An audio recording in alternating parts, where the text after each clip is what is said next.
G'day folks, I've owned my Toyota 86 for about 7 years now, and I thought I'd do a bit of a video on what I've done to it and what it looks like now, and maybe a few thoughts that I've got.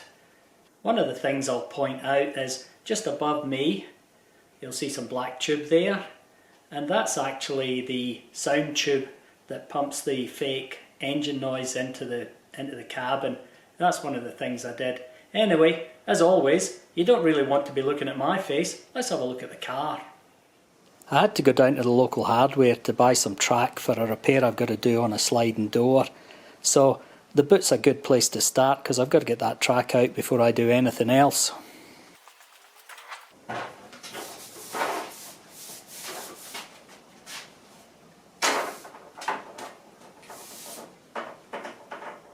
The 86 comes standard with a little compressor and some gunk for when you get a puncture, but I bought a space saver wheel for this from a wrecker, and one of the selling points is that if you go off on a track day you can fit 4 wheels and tyres in the back.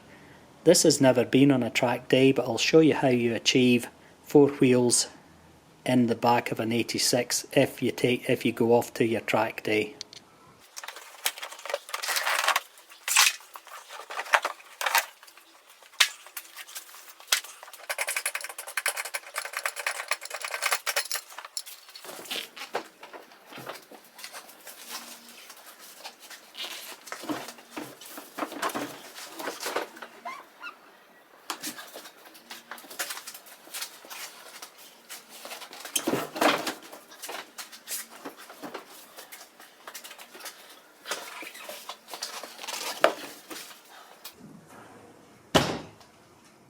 There's not a lot to see under the bonnet, just a couple of things, but firstly, the sound tube was deleted.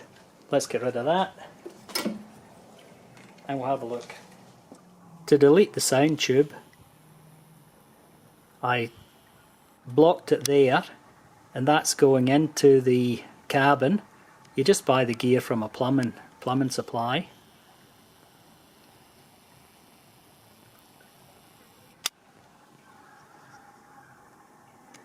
And at the other end, it's the same thing, just a different size from the same plumbing supply. Now just down there, you can see the unequal headers. This car runs an exhaust from the headers through to the back. And one thing I told them when I got the exhaust built was I didn't want to hear too much drone, if any, inside the cabin. And that was achieved. It does run a catalytic converter, and it does meet the noise regulations, so I don't get in any kind of trouble. Before I move on, I should mention that the unequal headers are on the car because that's what I chose. It gives me more torque down low in the rev range, so for me it's a bit more usable around town, because these things traditionally you got to rev the living daylights out of them to get them to do anything. The other thing I've found is that the torque dip that everybody complains about, that's virtually non-existent in my car because of these headers, and also something else I've done that I'll talk about in a sec. In addition to the exhaust, I also fitted a better air cleaner and performed an ECU tune via an open flash tablet. Open Flash is a DIY plug-and-play tune from America, and it worked really well in this car. I enjoyed the experience, even though it made me awfully nervous at the time. I'll leave a link in the description to my Open Flash installation video. The standard wheels on this model are 16-inch rims, and they're pretty ugly. I never intended to keep them. And the standard wheels, however, on the GTS are 17 by 7.5 inches. These wheels are work wheels, a nice bronze colour that go well with the car, and they are 17 by 8 with the same offset, and they fill the guards just nicely and they don't look too leery. Moving on to the inside, I'll just show you this driver's seat. It looks a lot worse than it really is. And I've seen cars for sale where that's been totally torn. I guess that's a problem with sports seats. I'm considering putting a set of tailor-made seat covers on. I don't know how that'll work, but certainly if I do, I'll make a video of it. In standard trim, this model didn't come with a logo in the middle of the steering wheel. I got this off of eBay and I really like it. Standard dash is probably out of focus, but it doesn't matter.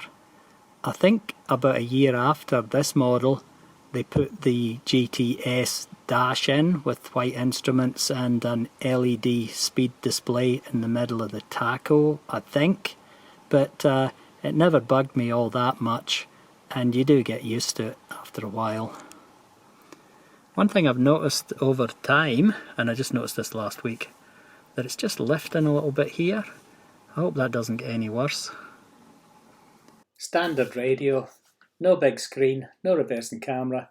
It does what I want or need it to do, which is mostly just to play music. I don't even know if those phone buttons on the right work, as I've never ever used them. I'm not a fan of the cup holders in this model. Fortunately you can take them out and replace it with a silly looking pink plastic box for holding your junk. Anyway, that's really the inside of the vehicle. If you've seen a standard one, you've seen the inside of this. This is my 2014 Toyota GT86. I've kept the outside of the GT fairly standard, and all it really shows is the wheels. I'm fairly tolerant of gutter rash, but as I walk around you'll notice that my back passenger wheel has taken a bit of a shellacking. That happened a couple of weeks ago, and I'm not too happy about it, but there is a place here in town that I can take the wheel to get it repaired.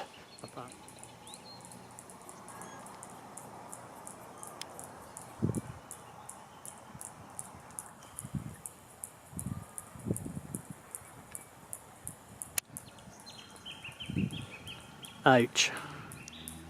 There's gutter rash on all the wheels, but if a car gets used, it gets scratched. That's just a fact of life.